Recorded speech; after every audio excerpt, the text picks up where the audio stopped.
posso dizer a senhora que meu tataravô parece que é um dos primeiros aqui. É o seguinte, aqui,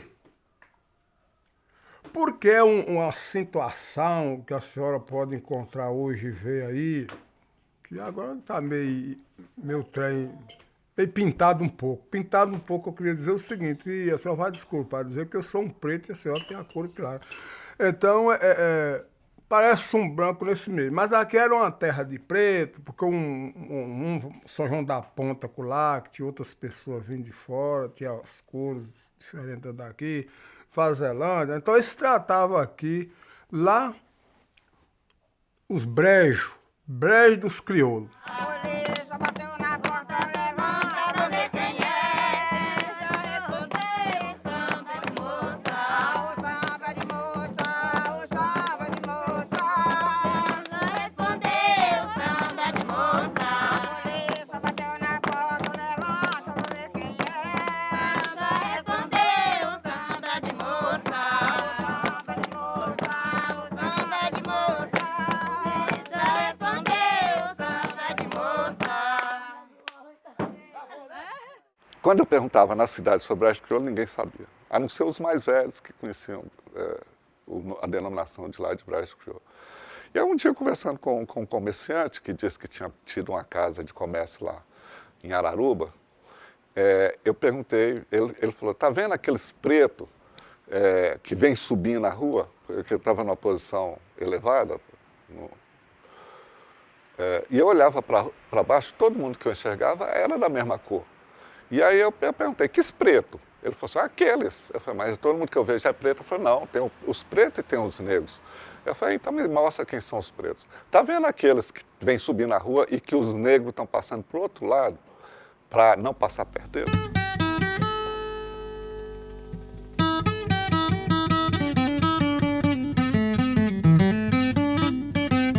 Nós estamos dentro do grande Campo Negro da Mata da Jaíba, né? Que era uma grande mata que, até 1930, ela era uma área totalmente ocupada por negro, né? Era um grande quilombo, né? Que depois, da partir de 20 a 30, começou a ser ocupada por outras pessoas de fora, né? Que aonde começou a ter o desassossego, né, dos povos nativos, né, daqui dessa área, né. Então essa é uma área que ela estende hoje quase uns 400 quilômetros. Esse grande quilômetro chamado Grande Campo Negro da Mata de Jaíba, ele foi destruído, não é mais esse quilômetro. Tem várias cidades dentro dele hoje, né. Hoje você encontra em São João da Ponte, dentro Janaúba, Jaíba, Verdelândia, Catuti, Gameleira, Mangas, Matias Cardoso, né? Parte Capitão Enéas. E aí foi destruído vários quilômetros. Aí o pessoal começou a formar outros quilômetros, outras comunidades, né? Então, quer dizer, o pessoal começou a viver encurralado dentro do seu próprio território, né? A comunidade começou a se recuar. Em breve deve ter umas 15 a 20 comunidades quilombolas dentro dessa área aí, né? Reconhecida, né? Porque todo era um quilombo, mas o pessoal perdeu o território, né?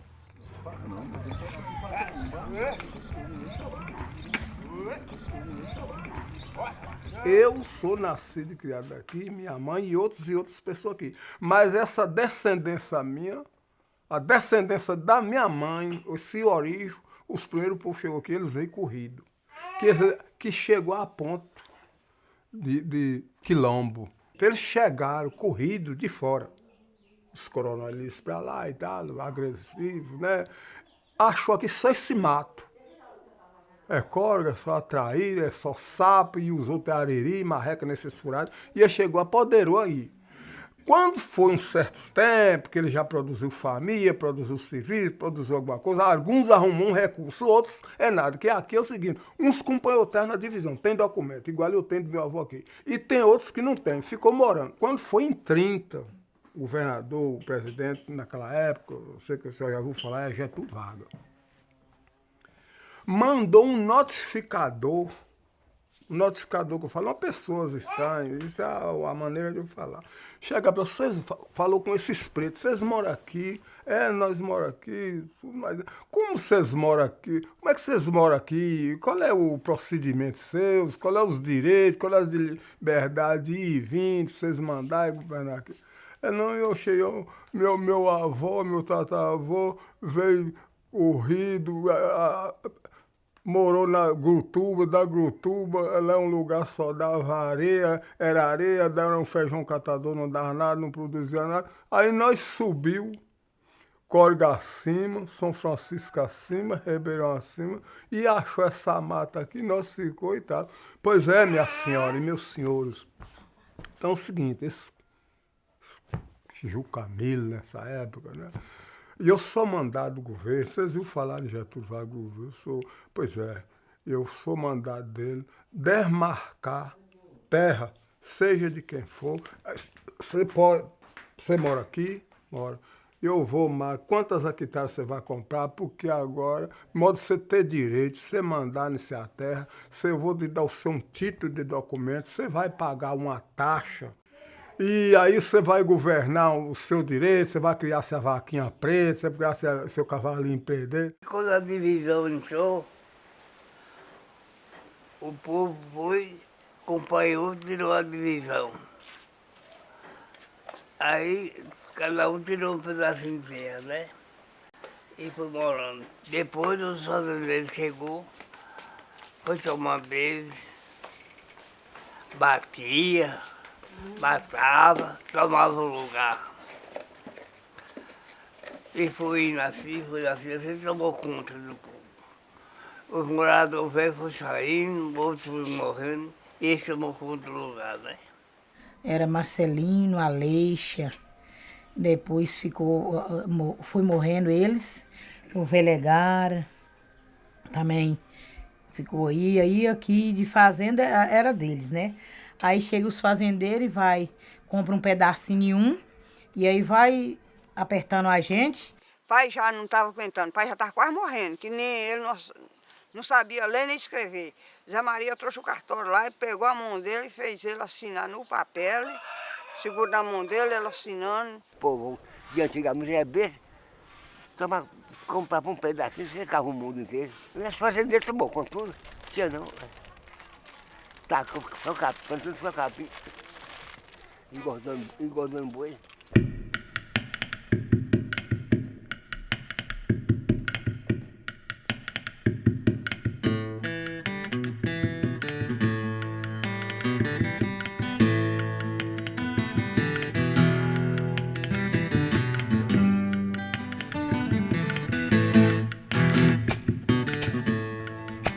No dia que eu cheguei a Brejo Crioulo, eles fugiram de mim.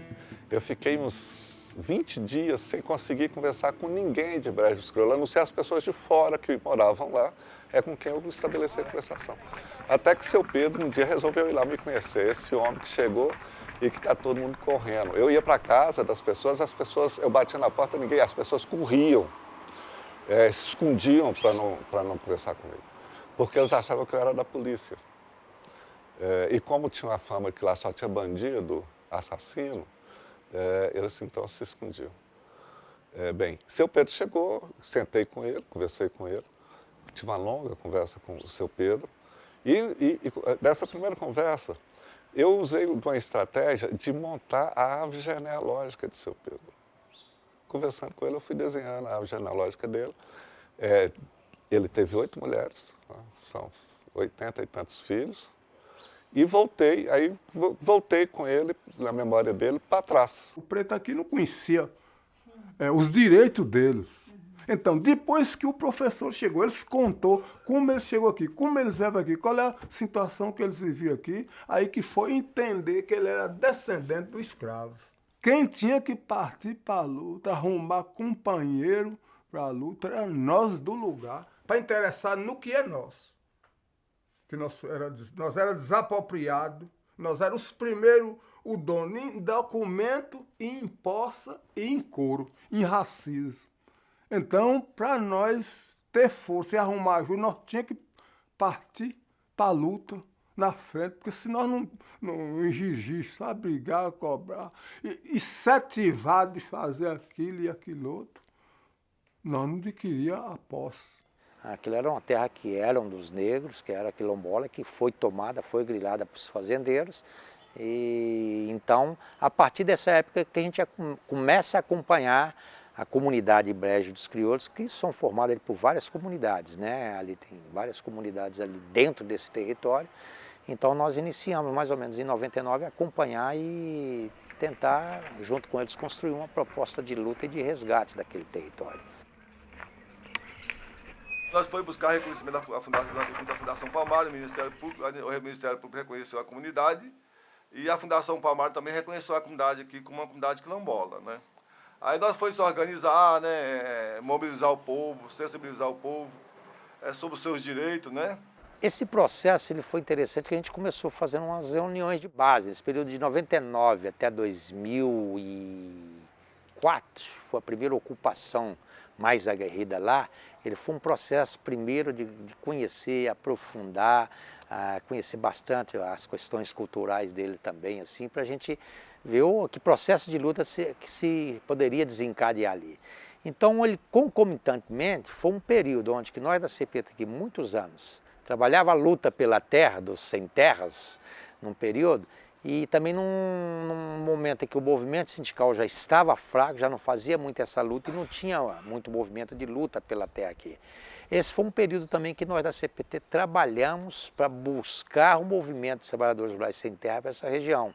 Havia uma resistência por parte deles, mas nós articulamos de alguma forma e foi em 2003, você vai ver que a luta mais aguerrida de Brejo começa em 2004, mas em 2003 nós trouxemos no bom sentido, numa formação coletiva com eles, a gente conseguiu fazer com que o movimento Sem Terra, em 2003, viesse para a região. E foi um processo de luta aguerrida muito interessante, onde a gente foi articulando e juntando as forças do campo para esse tipo de luta que foi acontecendo. Veio os povos do MST, né? CPT, eles vieram ajudar a gente.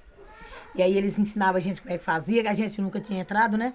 Assim, entrado nas fazendas, em fazenda de ninguém, aí a gente entrou muito bem. Na maioria das vezes, com vários camponeses, populações já que têm sua cultura própria, o movimento chega e organiza, né? Mas acho que a resistência quilombola, ela tem seus traços específicos, né? Então, desde das festas, mas da forma de agir também dos quilombolas, acho que eles foram se apropriando de algumas coisas do movimento, mas também implementando características próprias da sua cultura e da sua forma de resistência que já havia no território, né? Então, me lembro assim de como é que os quilombolas começaram a organizar os gritos de ordem, né? Muito parecido com o movimento, mas depois eles construíram gritos vinculados não ao MST, mas retomando a história dos escravos, retomando a sua história enquanto quilombola, né? Fortalecendo a sua identidade como quilombola. Quilombo, quilombo, não vive cansado, melhor viver lutando de que ser escravizado. Quilombo, quilombo, não vive cansado, melhor viver lutando de que ser escravizado. Quilombo, quilombo, não vive cansado, melhor viver lutando de que ser escravizado. Nós somos dos quilombos, viemos para lutar com dignidade, a terra conquistar. Nós somos a raiz de um povo sofredor. Quilombo dos Palmares é o nosso protetor. Se sente, Quilombo está presente. Na luta pela terra eles nunca teve ausente. Se sente, Quilombo está presente. Na luta pela terra eles nunca teve ausente. Não queremos guerra, queremos é trabalhar. Eu já disse o ditado, terra é de quem plantar. Reforma Gaia quando?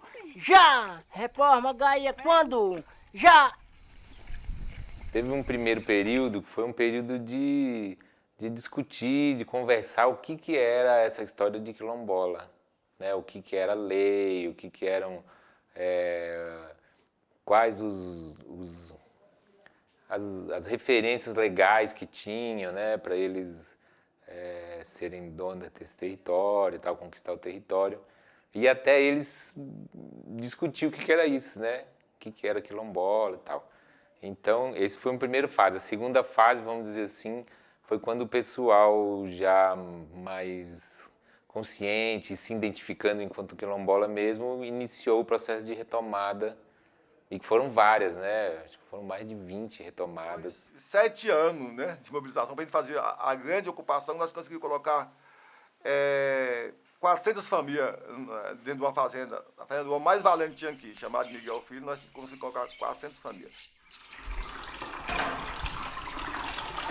Elas vinham, as polícias vinham, tiravam nós. Aí a gente ficava ali em outro lugar. Depois a gente organizava, voltava para lá de novo. Até que ficou assim, voltar e saía, eles tornavam a chegar, tirava a gente. Aí agora eu já estou tirando o queijo. Aí eles tornavam, aqui passa um salzinho, eles tornavam a tirar, nós tornávamos, passava uns dias, aí tinha que ver assim também, se já podia estar voltando. Aí que veio que organizava, que é o presidente. Aí quando ele via que a gente já podia estar voltando, aí ele via lá com o pessoal que a gente já podia estar voltando, aí a gente ia voltar para as fazendas de novo. E nós não parou, nós ficou continuando. Saía da fazenda de Miguel, entrava noutra. Saía de Miguel, foi pro Raul. Saiu de Raul, foi pro Nevo. Saiu do Nevo, foi pro Dr. Dilson. Saiu do Dr. Dilson, foi pro Albino. De Albino, lá teve um conflito de bala, muita, que separa a mão do companheiro nosso de bala. Atirou no braço de um companheiro nosso também, lá de carabina. E tal, 2010... Nós a culpa Raul aqui também, um conflito muito forte, Raul muito forte, muito dinheiro. E aí veio 140 polícia para tirar nós de qualquer jeito da marra. Sei que nós temos que sair, aí depois nós tornamos a entrar nessa fazenda de Raul. E fica em Raul um tempo, aí torna a sair. Aí em 2011 nós tornamos a entrar em Raul de novo, teve outro conflito. Aí nesse conflito que teve até a morte, né, do companheiro deles lá da fazenda.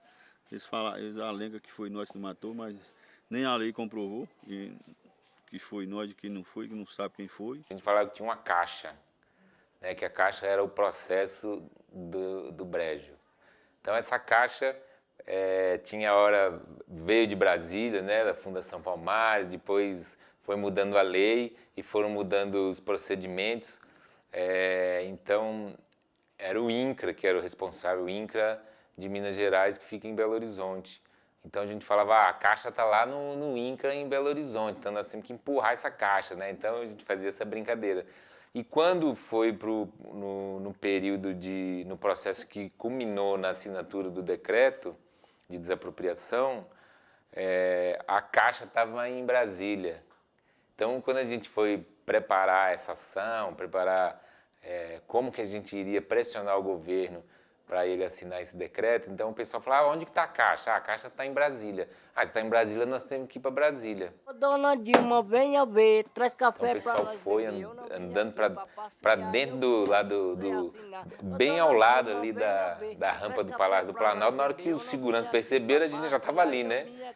E aí os negros já se acorrentaram, e aí veio muita mídia, né? E a gente também já tinha toda uma estratégia também de divulgar, e foi uma pressão muito grande, muito grande. Ficamos uns 4 dias em Brasília, 2 dias acampados, né, lá na frente do Palácio do Planalto, e a Dilma teve que assinar, né, o decreto. Nós saímos de lá com o decreto na mão. Eu vim aqui para você assinar. Ô, dona Dilma, venha ver, traz café para nós beber. Eu não vim aqui para passear, eu vim aqui para você assinar. A gente trabalhava aqui, era na meia. Da mesma, se a gente colhesse 2 sacas de feijão, um era do dono da terra e o outro era da gente. O tanto que a gente colhesse, se fosse uma saca, tinha que dividir, se fosse meia, tinha que dividir. A quantidade que colhesse, a gente tinha que dividir. Era criando 2 famílias que a gente tinha que fazer, porque a gente precisava de trabalhar e não tinha as terras. A gente não tinha um gado para a gente tirar um leite, nem um cavalo para a gente montar. Hoje todo mundo aqui, graças a Deus, depois que conseguiu essas terras, está conseguindo essas terras, hoje a gente, todo mundo já tem um animal para montar.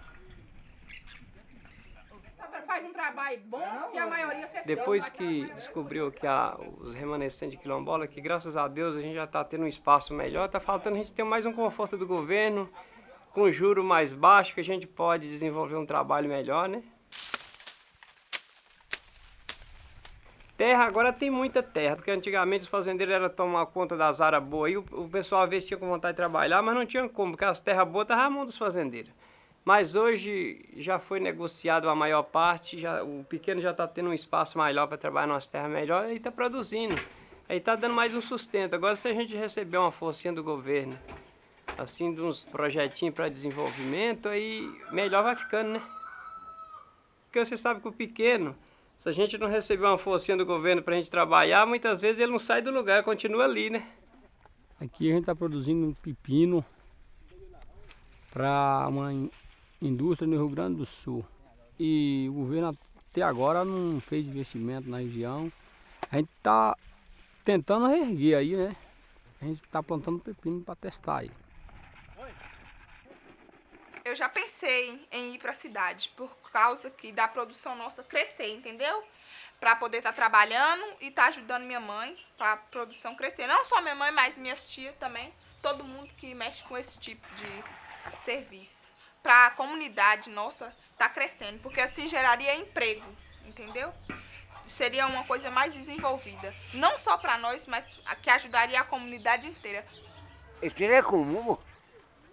É comum no meu tempo, no meu princípio, é comum até chegar aí na mata, assim, podia pôr roça aí, o gado é criado solto. Acho que quem cercou aqui mesmo foi o latifundiário quando chegou e cercou mesmo. E aí a comunidade, até nós hoje, que eu vejo, o pessoal está querendo cercar também. Mas eu acho que a comunidade quilombola não podia cercar. Por enquanto está sendo coletivo, né? Porque ainda nós vamos pensar uma forma de uso, que agora nós estamos pensando as estratégias de uso, né? Que é o plano, nós estamos fazendo um plano de gestão territorial, como é que nós vamos gestar isso, né? Por enquanto está sendo coletivo, né? As pessoas estão tendo uso aí, solta o gado no coletivo, né? Só as roças que ainda é dividida, né? Assim, tem as sistemas das roças, né? Nós somos resultados e frutos de convivência da propriedade privada, todos nós, urbano ou rural. E Brejo não é diferente. Aqueles lideranças maior que você estão lá, os jovens, os mais velhos, de certa maneira eles estavam sempre ali encurralados pelo latifúndio, pelos bois, e eles encurralados nos lotes existentes da qual eles sobreviviam ali, serviam de mão de obra barata para o latifúndio, digamos assim. Então, quando você faz um processo de luta, por mais que ali foi muito doloroso, muito embate, muito tiroteio, pistoleiro, ali foi uma disputa muito aguerrida, a história daquela de Brejo Crioulo, desse período que eu estou falando, de lá para cá. Mas por mais que houve isso, esse é um momento, digamos assim, pedagogicamente, é mais fácil de você trabalhar. Agora começa um processo que eu diria mais difícil do que aquele, que é o processo de discutir a propriedade privada. A propriedade privada ainda ela é muito forte, ela tem um cunho, chega nessas horas, às vezes em muitos daquilo que a gente vê a questão do espírito coletivo, o negócio da propriedade ele é um empecilho que a gente tem dentro da sociedade e Brejo não está fora disso. Quilombo, quilombo, não vive cansado, melhor viver lutando de que ser escravizado.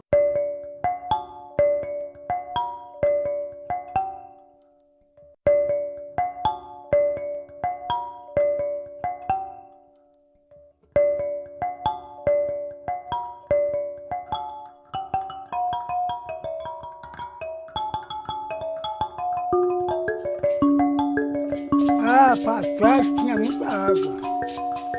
Ô, gente, aqui o que era poço que tinha aqui que nós pescava e pegava bastante peixe. Hoje, cadê? Pegar o quê? Nós pegamos as pedras. Plantava aí assim, plantava em tudo, desde córrego, fazia vazante, tudo. Mas uma época pra cá, então o tabuleiro secou. Foi em 82, parece, deu um enchente. Que veio uns cavalos dos meninos ali em cima. Aí eu tô bem na beira do barranco assim, olhando, quando eu assustei que o cavalo veio em cima de mim. O outro foi parar lá embaixo, lá. Saiu a enchente levando. Hoje, cadê? Não tem nada disso mais. A chuva que já chove é pouca coisa. E junto essa crise braba de ver que tá. Acabou limpando as beiras dos coros tudo. E cada vez só vai arrumando. Manda a carta para Jesus e Jesus o recebeu. Na carta eu mandei falar que ele é meu pai e o pai seu. Ao ler aquela carta, Jesus me agradeceu. Obrigado, filhos queridos, por você lembrar de eu. Pode me chamar de Jesus, mas meu nome certo é Deus. Primeiro corria muita água, hoje já não tem o corrimento que corria há algum tempo, não. A água nossa agora está vindo da cidade, nós não temos água, vindo caminhão-pipa da cidade. O pessoal nessa época sai tudo para o café, caçando condição de trabalhar. E eles que já foram também para lá, já ligaram para nós, que inclusive lá não está muito bom também, de ganhar um trocado. Está difícil essas coisas, essa condição na nossa comunidade. Muito difícil.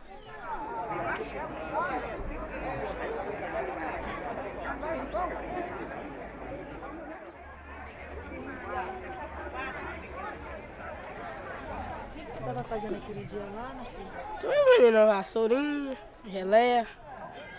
Meu pai e a mãe estão lá no sul de Minas. Fazendo. Trabalhando, pegando colher no café. E aí todo ano eles vão? Todo ano. E aí você fica aqui com quem? Mas minha tia. E aí quanto tempo que eles ficam lá? Uns 2 meses. Durante muito tempo o nosso povo viveu aqui com bastante tranquilidade, desenvolveu seu modo de vida tranquilo.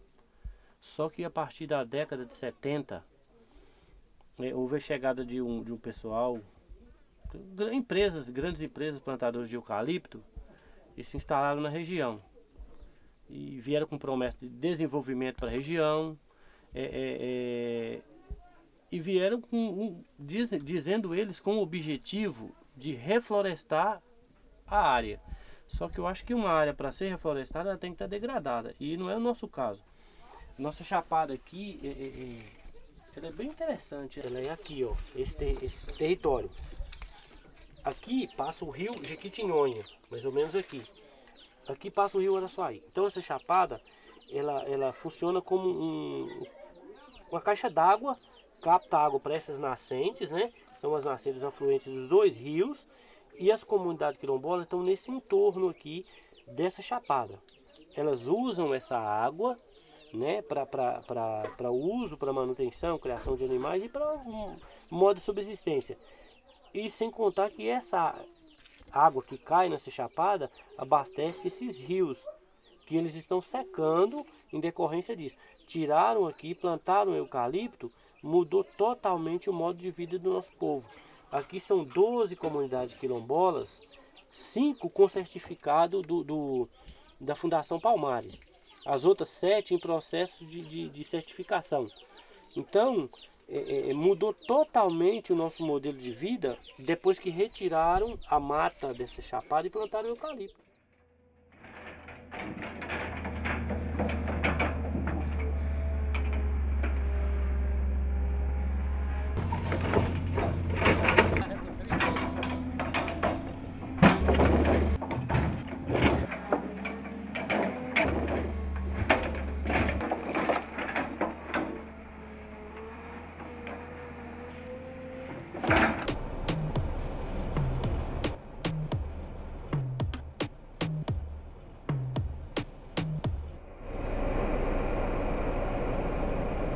Porque a chapada não tinha dono, era do Estado. Daí apareceu um daqui, outro dali, comprando pedaço, plantando eucalipto, e aí fechou, acabou. Os que eram donos vendiam os pedaços. Chapada não tinha dono, depois apareceu. Quem mora aí embaixo vendia a cabeceira, né? Plantava aqui de tudo, arroz, feijão, milho. E colhia, viu? Eu fazia, subia aqui para botar a milho aqui por riba, tanto milho que eu colhia. Arroz. E teve bastante gente que foi embora daqui já por causa da água? É por causa da água. Foi gente embora já? Ah, o povo sumiu daqui, porque aqui tinha muita gente. Foi tudo embora. Agora pode contar as pessoas que tem. O eucalipto veio como a salvação do Vale de Jequitinhonha e uma região extremamente pobre, onde o povo sai para trabalhar nos cortes de cana, no colheita de café. Então você imagina, chegou o Salvador, chegou aquele que vai promover o desenvolvimento do local. Então Então as pessoas ludibriadas, enganadas, muitas assinaram termo de cessão de terra. E no que resultou isso? Resultou nas nascentes, a redução das águas na nascente, e com isso muitas famílias tiveram que deixar a sua casa, inchando uma cidade pequena que também não tem trabalho, que também a questão da geração de renda dentro do município é muito fraca. E o pessoal veio para a cidade, acabou saindo das comunidades, vindo para a cidade tentando achar. E aqueles que ficaram na comunidade, hoje necessitam que caminhão-pipa abasteça. A produção reduziu em 90% a produção na questão da agricultura familiar, que era o forte dos lugares, né? Você ia no Curral Novo, por exemplo, você tinha ali produção, o pessoal acabava trazendo. Você ia nas Almas, a questão da chapada fazia com que o artesanato, a venda de vassoura, levasse o desenvolvimento à comunidade. Então isso tudo acabou. Aqui vive o dia que acha um dia de serviço, trabalha, e o dia que não acha, vai vivendo do modo que está aí mesmo. Muito seco, a gente planta, não colhe. Você vê mais da cidade, do armazém, do que da plantação aqui. Mas aí para comprar no armazém tem que ter dinheiro, Tem que ter dinheiro, tem que trabalhar para ganhar. E aí sai daqui, vai trabalhar fora? Vai trabalhar no café, vai trabalhar no corte de cana. As mulheres trabalham da Unesp em São Paulo para poder sobreviver. Para mim criar meus filhos, eu vivia no mundo. Já trabalhei no Paraná, já trabalhei no Pestia Flotone. Aí eu trabalhava, quando dava um ano que dava mantimento, eu vim embora. Quando o negócio arrumava, eu tornava explodir no mundo de novo.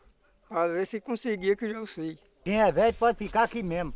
Os novos que têm força tem que sair. Os velhos têm que ir sofrendo aí.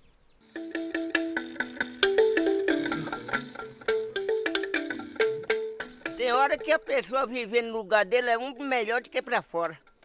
Eu falo assim, tem que lutar aqui mesmo, para outro lugar não pode ir.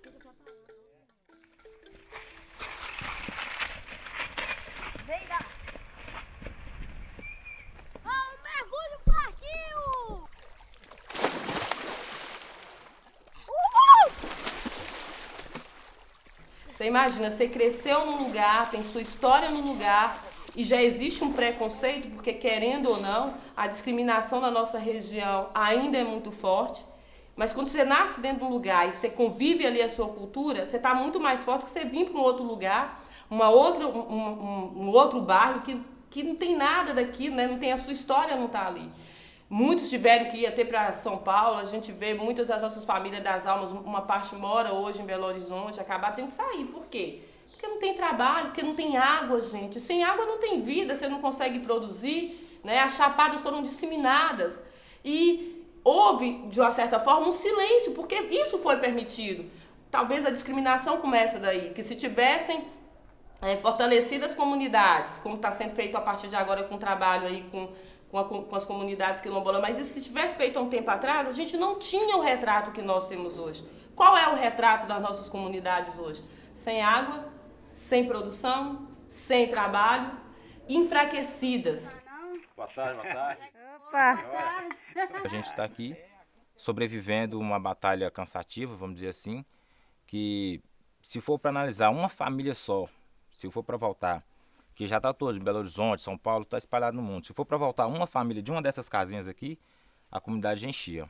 As famílias que estão ficando aqui mais é a nossa, né, e do nosso vizinho aqui, o Tó, mas são esses mesmos. Eu estou firme e forte aqui, graças a Deus, mas firme e forte que resta dúvida, né? Porque a gente ainda não sabe, né, como que vai o dia de hoje, o dia de amanhã.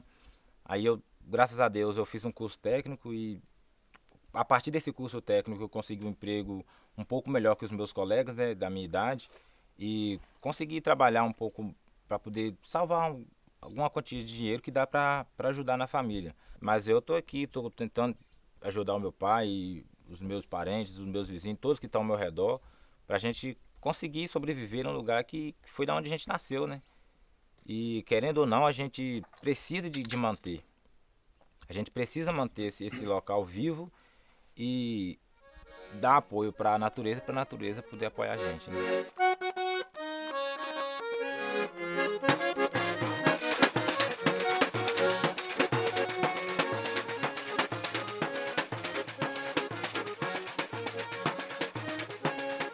Antes a Suzana teve um contrato com o prefeito de 20 anos. Venceu os 20 anos, eles continuou plantando. E aí foi aonde que a gente entraram com imploração em cima, vai embaixo, vai em cima. Às vezes tentaram ainda conseguiu plantar ainda essas 200 hectares aqui. E aí vem o Tarcísio de lá para cá, engolobou o pessoal de lá dos coqueiros e comprou uma parte de lá. E na compra daquela parte do coqueiro, que o coqueiro está uns 600 metros daqui para lá, como eu disse, entrou aqui na onça também. Tarcísio é filho de Vídeo da Lapa e ele praticamente mora mais em Belo Horizonte, tem uma empresa muito grande de segurança e conseguiu o poder e veio para aqui e achou que devia implantar essa plantação de eucalipto aqui e plantou, empurrando os outros, né? Porque na mão de quem ele comprou, tudo bem. Eles aceitou plantar. Agora, quem não vendeu ele devia deixar as terras em paz, né? Quando eles começaram a tirar essas picadas aqui nesse terreno de chapadão nossa, nós colhíamos piqui, vassoura, eu tirei muita vassoura para minha mãe aqui. Ela vendia muita vassoura no tempo dela, depois ficou velha, aí não teve mais jeito. Aí nós paramos de vender vassoura, mas continuou plantando piqui, mangaba, essas coisas, sempre nós colhia. Vendia aquele pouquinho na feira e ia quebrando o galho. Depois que eles chegaram aqui, é que apertou o tempo para nós. A turma de lá barrou, nós também barramos aqui em cima, eles fez uma parada aí, não sei se vai querer voltar aqui mais ou se não, mas esse menino, já estamos enfrentando o restante de madeira que eles deixou e vocês não tiram. Aí nós estamos enfrentando, vamos tirar ela. Era dos mais velhos. Aí eles foi chegando, os fazendeiros de fora, compravam um pedacinho de terra, quando o povo viu, estava invadido. Estava tudo sendo deles mesmo. Eles compravam uma posse, cercou tudo. Antes aqui tinha até valo, não tinha cerca de arame. O povo ia a todo lugar, coitado, estava esperando ali aquele lugarzinho para eles, e lugarzinho que eles entraram. Aí ficou pouca coisa aqui para o povo. Agora o que a gente pode fazer, a gente faz.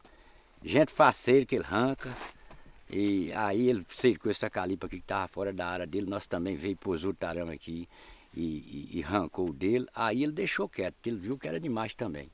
Agora para que ele plantou. Apesar de ter tido muitas denúncias contra ele, mas ele plantou e ele vai subindo o eucalipto. E depois que sobe o eucalipto, aí a tendência o quê? Vem o corte do eucalipto, eles vai tratando do eucalipto, e cadê a natureza que tinha na chapada? Acabou tudo. Acabou com os piquezeiros, que para plantar o eucalipto aqui tem que acabar com toda a vegetação. Piquezeiro, mangaba, paxico, muitas plantas medicinais, como a tiborna, como o baba de timão, que tudo é remédio que a gente apanhava aqui. Agora acabou tudo, pra você caçar um pé você não acha, você só acha eucalipto. E eucalipto nem os bichos ficam aí debaixo, porque é só folha que cai e vira aquele negócio seco, e nem os bichos que estão aí dentro ficam. Tem que correr para caçar outra civilização para eles. Não, mas o que nós colocamos lá é que, embora não sejam unificadas as comunidades, vai ser um território só. A questão quilombola, ela precisa ser mais tratada no nosso município, igual nós já propomos a fazer um fórum para estar discutindo isso. Porque até então, Aline, a questão que eles implantaram na nossa região é do individualismo. É melhor você, cada um por si, do que unir. Então, o que o pessoal tem de ideia? Se esse território que ele é quilombola, que todas as comunidades estão em torno dessa chapada. Foi o que eu relatei para o desembargador no dia que nós tivemos uma reunião com ele. Estão todas as comunidades em torno. Então, é necessário que seja unificado um território para todos. Mas a ideia de território que eles têm aqui é o quintal de casa. Mas as lideranças, eles sabem que é da importância de a gente ter um território só, da gente dividir isso, porque sempre foi assim, Aline. O que mudou foi a partir da década de 70, do pessoal falar que cada um tinha uma parte, você precisava vender o que é seu. Eu gostaria de ter mais um entendimento, de saber o que é quilombolas, que eu sei que tem uma família que fala assim, as pessoas pretinhas é família quilombola, mas a gente tem que ter um entendimento, né? Não, já explicaram essa quilombola aqui, mas no dia mesmo que estava explicando aqui, eu achei que não era, que para mim não era suficiente isso, coisa de quilombola. Para mim eu achei que não dava certo, né? Mas o que falaram que era quilombola, que você não concordou? Porque a terra, a gente tem um pedaço de terra. vamos supor, eu tenho a terra, eu só vou vender aquela terra para uma pessoa que é aqui da quilombola. Para outra pessoa de fora não pode comprar. Aí eu estou pensando, até vamos supor, no caso hoje, 10 mil, no caso. O de fora, às vezes, dá 10. O da comunidade vai dar 5. Às vezes, a gente é pobre, vai dar 5. Então, a gente tem que acompanhar aquilo, né? Então, acho que não é suficiente por causa disso. Veio aqui uma vez um povo de Rondônia, e aí convidaram a gente para poder estar participando de uma reunião em Belo Horizonte, que ia mostrar para a gente, lá em Belo Horizonte, como é que funciona os quilombolas dos lugares. Que aqui era um tipo escravo, inclusive, que a minha bisavó diz que chamava Maria do Mato, porque quando ela via a gente, diz que ela corria. Não gostava de ver gente. Aí que eles tratou ela com Maria do Mato, é bisavó minha, avó do meu pai. É o pessoal reunido, né? As comunidades, então passa a ser quilombola, né? Não é aquela demanda porque cada um quer o seu pedaço de terra na intenção de vender ou na intenção... É claro assim que a mata nativa vai gerar renda, porque se a vassoura volta a brotar, muitas famílias viviam disso, né? Cortava, fazia vassoura, levava para a feira, vendia. Se volta a ter o pé de piqui, as famílias colhem o piqui, leva para a feira, vende, tira o óleo. Então, dessa maneira aí, você vai estar arrecadando o dinheiro para que você possa comprar aquilo que a comunidade já não produz mais. Então, não é uma briga para ter um pedaço de terra. É uma briga para que volte a preservar e que a mata nativa possa voltar a crescer naquele pedaço de terra lá. Aqui tem uma nascente, ali tem outra. E lá tem outra, e no outro lado tem outra. São 4 nascentes. Só que com a plantação do eucalipto aí, essa aqui está abastecendo mesmo, é só aquela lá que não tem eucalipto por cima. Todos os moradores dessa região não querem mais o eucalipto.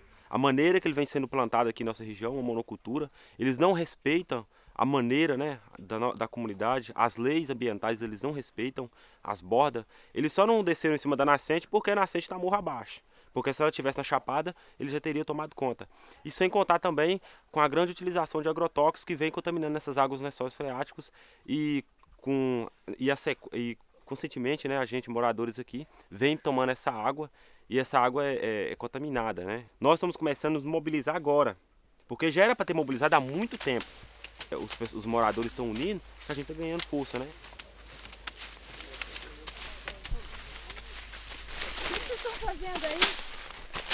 Olha, nós estamos desbotando o eucalipto para a proteção da água, da nossa nascente. Nós estamos cercando a área e vamos reflorestar de muda, plantar muda. Fora que chover nas águas, agora na época da chuva para nós, então nós vamos conseguir a muda pelo meio ambiente e vamos reflorestar essa área toda de muda, piquezeiro, mangaba. Nós ia ver com eles se eles reflorestavam a área para nós, ou com árvore frutífera, como piqui, mangabeira, que antes meu pai vivia, sustentava nós muitas vezes aqui, porque ele pegava a vassoura, ele amarrava a vassoura, levava para a cidade, vendia. Comprava alguma coisinha, apanhava o piqui, apanhava muita coisa medicinal que tem na Chapada, ele conhecia muito, que ele era bem mais velho, ele conhecia, e levava para nós, levava para a cidade para comprar coisa para sustentar nós. E hoje nada disso nós temos aqui, que eles veem destruir tudo.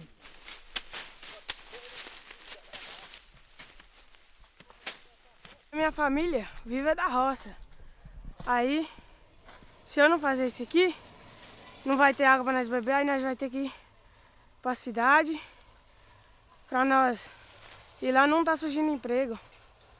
Nós vamos lutar. Eu não vou levar meu filho para a cidade para ver o que não presta. Meus filhos, eu chego do trabalho lá à tarde, eles vão sentar em volta de mim, escutar eu contar história, contar casos, e aí por ali nós ficamos até 8, 9 horas conversando. Lá na cidade eles não vão fazer isso comigo. Eles vão ficar vendo os amigos. Lá na cidade, eu vou levar meu filho para... Meu neto, meu bisneto lá, não, isso não vai acontecer não. Nós vamos lutar até a última hora.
Música